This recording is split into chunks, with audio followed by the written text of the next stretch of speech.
Sa likod ng kaguluhan at ingay ng Maynila, isang simbolo ng buhay at paglalakbay ng mga Pilipino ang laging nagbibigay kulay sa araw-araw na eksena ng lungsod.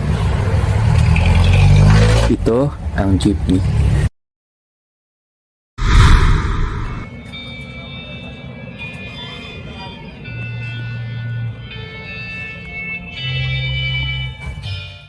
Sa bawat kanto at kalsada, ang jeepney ay hindi lamang isang sasakyan.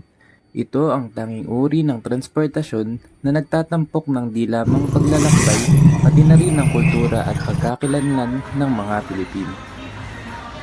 Aming ipinapakilala ang isang retiradong jeepney driver at isang operator na pinaunlakan kami sa aming naging panayam.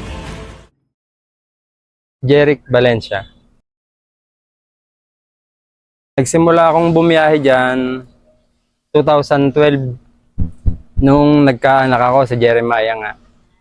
Ayun. Sa pag-jeep naman okay talaga.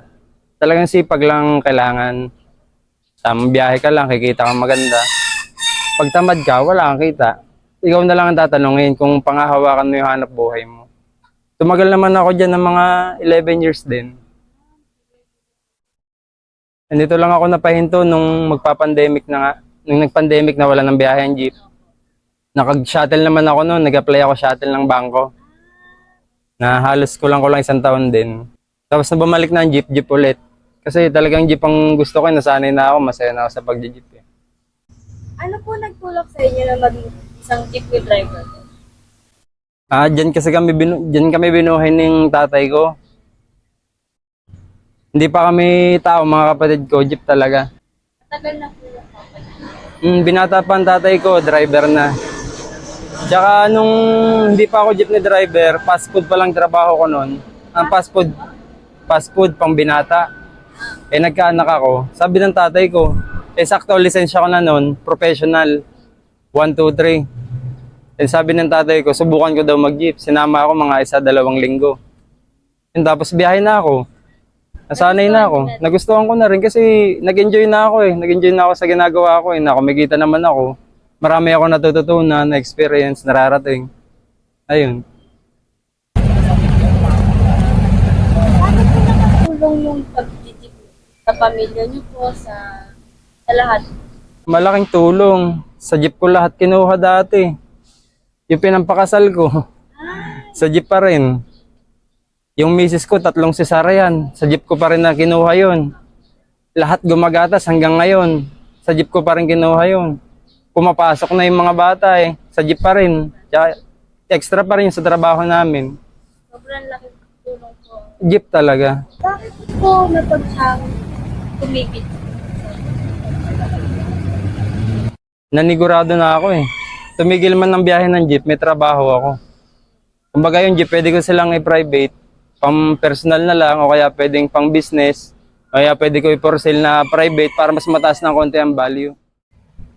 Sa pagtingin po sa nakaraan, ano po sa tingin mo na nakakapagpaganda sa iyong karanasan? Sa biglang isang pag-jeep na driver. Ayun nga, nabili ko naman mga gusto kong bilhin. Nagawa ko yung mga gusto kong gawin. Marami akong natutunan. Hindi naman ako automotive pero lahat na pag-aralan ko, mga troubleshoot, pati yung mga extra, ang dami kong natutunan. Ang isa pa, yung mga pag-summer, mga arkilahan, marami akong narating. Halos din ako namamasada pag summer, puro arkila lang. Libot ko ang Laguna, Cavite, Batangas, Quezon, hanggang Bicol, takbo kami. Kasi kami laban, kasi yung jeep namin, alaga namin. Sa kabila ng pagsulong sa jeepney phase out, marami pa rin commuters at jeepney drivers ang lumalaban para lumipas man ng maraming taon, maraming Pilipino pa rin ang nagmamahal sa ating tradisyonal na jeepneys. At maraming jeepney drivers pa rin ang pinipiling gawing pamumuhay ang pamamasada sa kabila ng pagsubok na kanilang kinakaharap. Napagdesisyonan naming samahan ang isang masipag na jeepney driver upang makapanayam at amin mismong maranasan ang buhay sa kalsada sa pang-araw-araw nilang pamamasada. Ang pangalan ko po, Domingo Bicaldo. Ilang taon na po kayo namamasada? Mula nung 91. Ayun na yun. Gano'n po kayo madalas malasada? Araw-araw po. Araw-araw. Tapos pag may coding po, saka na po kayo. Pahinga. Paano po kayo nagsimula as a jeepney driver? Bali sa kapatid ko kasi may jeep din. Ang bayaw ko. Kaya natuto kong mag-drive. Tinuruan lang. Eh, kusang ako lang. Ako sa lang po, hindi po kayo nagpaturo. Gano'n. Pati po sa pagka-drive po sa ako. Lakas loob lang. Kadalasan po anong oras po kayo nagsisimula po yan? 5:30. Nung umaga po, hanggang anong oras? 4:30. Sa drive, Opo. malaki. Kasi dito lang ako maasa sa kita ko. Tapos, kaya pinaparal ko sa mga alam ko. Hindi nakatapos na. Meron na isa pa lang. Oh, dahil po sa pagtitigil po yun.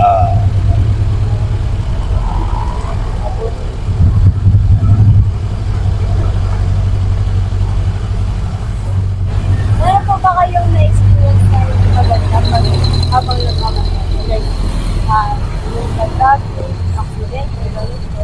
Oo, meron naman. Siyempre, hindi naman mawala. Yung Ano mga, po pag sobrang traffic, hindi po ba kayo? Hindi po nabubuisit ba ko. lugi? Nabubuisit nga. Nabubis. Siyempre, ang tagal eh. Oh, Siyempre, sayang po, oras. oras. Paano po pag masamang panahon? Okay lang. Go ka doon. Bumibiyahe, pero pag kami naman ay nababasa, inuwi na namin ng sasakyan. Kasi hindi namin kaya, mababasa ka. Ito lang ang kortina namin. Tapas mang driver.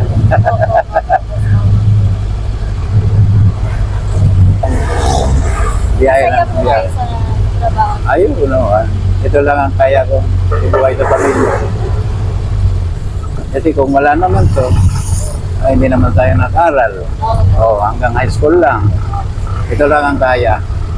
Diba? Pero at least po nakakutong pa rin po Nang jeep. jeep Opo, opo. Kasi panggastos nyo sa pang-araw-araw. Araw-araw dito, kinukuha. Kaya nga pag sa isang araw na-standby ka, wala, boring. Kasi wala, pag sa bahay ka lang, Sanay ka na po kasi. mababawasan pa yung pera mo. Opo. Nabisita ka pa ng mangiinom, yari na. Yung koleksyon, Opo. May boundary po ba? meron. Kasama yung bounder. Pag nagkoleksyon ng mga 3,000, maganda na yun sa amin. Kita din na po yun. Wala pang lalabas doon. Koleksyon pa lang po. Collection pa. Wala pang prodo yan. Ngayon kung iawas yung prodo, saka bounder ayun matitira sa driver. So, yun na po yung collection. Tapos may mapabawas na po. Yun na po yung sa inyo. Yung matira sa amin ng driver. So, yung ruta niyo po is nakafix na Guadalupe, Pateros po.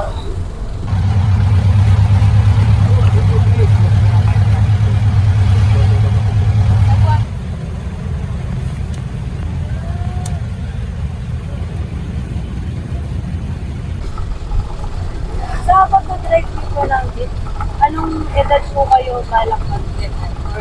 Or Mga 16 16. ito? Pagka nakalis na yung anak ko, abroad, patitigilin na. Sila naman po ang magpupunta. Pero malamang sa probinsya na ako, papabili pa rin ako ng Jeep. sasakyan. Yung maliit, yung uso sa probinsya, yung multicab ba? Yun ang Ano ba po rin? Bigol po. Usong-uso yan sa amin. Kaya nag-tricycle na lang Opo. para hindi naman ako sa bahay. Hindi mag pumatay ka. Oo.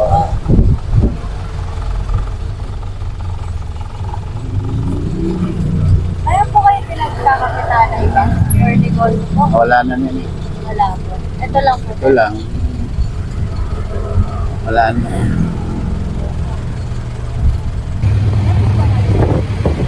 Dito pa rin ako sa original. Traditional na to ng Pinoy, itong mga jeep na to.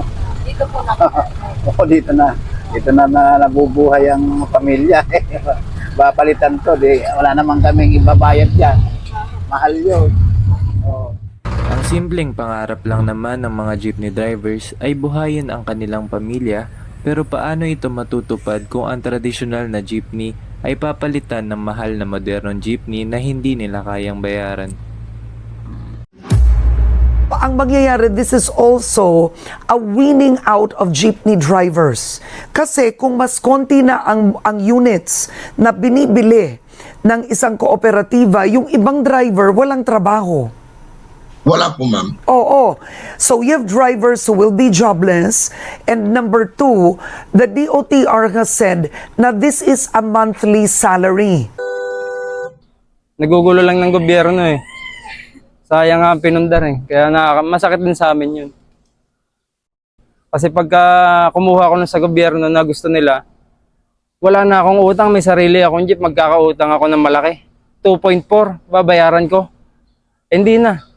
Ayoko na oh. Isipin mo, bubuhayin ko gobyerno. Mabisado ang mga jeep, ay, wala na kasi magagawa. Eh, Kasi gobyerno. gobyerno na ang ano na yan, may desisyon. Eh, kami naman, mga driver lang. Kung anong sabihin nila, wala kami magagawa. Sa tingin ko ba may laban po ng mga Meron kung magkakaisa lahat. Pero kung meron lang, nag-a-attempt sa mga ganyan, wala. Eh, siyempre, di ma-approvean niya. Nagkakaunti lang. Pero kung lahatan, pupunta sa, halimbawa, sa mga pinaglalaban na yan, katulad sa Quezon City, palagi nandun yung Manibila sa Capiston. Eh, dapat nga sana makisama lahat para lumama doon, para mapaglaban? may paglaban, yung dinadaig. Eh, kaso hindi. Mayroon lang. Katulad, oo, di lahat. Malabo talaga. Malabo talaga kami sa mga ayon dyan. Kasi simulat sa pool, gobyerno lang naman ang dahilan kung bakit nagkaroon ng mga baldadong jeep eh.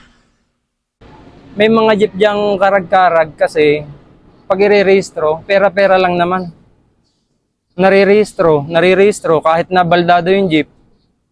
Kasi basta may ilagay, pera. Hindi gaya naman namin na kahit wala kaming lagay, marerehistro namin jeep namin kasi maalaga kami sa sasakyan. Kung ano yung kailangan, lahat meron. Kung kailan ba, yung roadworthy ba? Hindi gaya ng ibang jeep na baldado. Kaya hindi patas eh. Kung magpe-phase out sila, di ang higpitan dapat nila, yung sa LTO, yung emission, pagka magre-rehistro kasi tinitest ang usok, dumadaan ka dun sa tinitesting yung jeep mo, maraming testing dun eh. Di ba yun? Ganun pag nagre-rehistro, tinetest talaga yung jeep. Kaso marami dyan, mga non-appearance na. Kasi pera-pera lang. May mga tagalakad. Kaya hindi patas ang gobyerno kung nadamay kami. Talagang mapipis out ko, kawawa na kami mga driver. Back to probinsya na.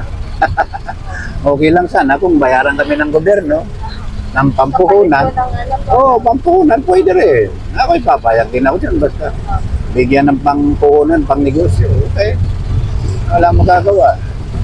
Kagustuhan na nila yan. Oo. Pero kung bigla lang naman wala, ay magagalit kami, siyempre. Hindi naman papayag yung mga driver na walang ibibigay. Tapos ganun na lang. Alisin nyo ang jeep. O paano naman kami kung di naman kami kunin na driver dyan sa ipapalit na yan? Di wala kami, nga kami. Katambay lang. Wala. Oo. Wala. Kaya mas maganda pa rin itong mga datihan ng mga sasakyan. Paano naman inaalagaan naman ng mga operator. Pag may sira ginagawa naman. Nasabi nga po ni Bebe, mahalaga yung mga sasakyan. Oo, hindi naman tumitir. Ano pang problema ng gobyerno? Maganda po yun, naalaga po ng mga Ayo. Tuloy lang, biyahe lang ng biyahe. Hindi naman ko mo pag sinabing tigil na kaagad eh. Tulad nung nakaraan sa balita, di ba pinahinto na nila, pero nangyari wala rin naman nagawa ang gobyerno kasi maraming magugutom, maraming kawawa. Hanggat may lumalaban, di biyahe lang ng biyahe. Tayo po kasi maapektuhan po. Marami. Hindi lang naman driver maapektuhan eh, pati mga commuter eh. Sa pagtatapos ng ating dokumentaryo, ang ating mga jeepney ay hindi lamang isang pangunahing paraan ng transportasyon, kundi isang simbolo ng ating pambansang pagkakakilanlan. Habang patuloy ang pag-unlad at modernisasyon, ang tanong ay hindi lamang kung ano ang magiging kapalit ng jeepney, kundi paano natin pangangalagaan ang mga halagang kanilang sinasabuhay. Naway magsilbing paalala ang dokumentaryong ito na ang bawat jeepney ay may kwento, bawat biyahe ay may kasaysayan, at bawat driver at pasahero ay may ambag sa ating komunidad.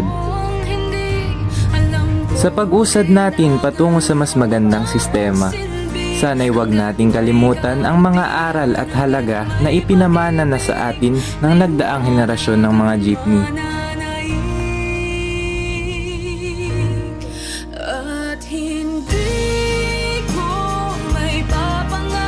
Muli, kami nagpapasalamat sa inyong pagsama sa aming paglalakbay sa dokumentaryong ito. Sa isang paglalakbay ng pagbabago, hindi lamang para sa ating mga kalsada, kundi para sa ating kultura at pagkakakilanlan bilang isang bayan.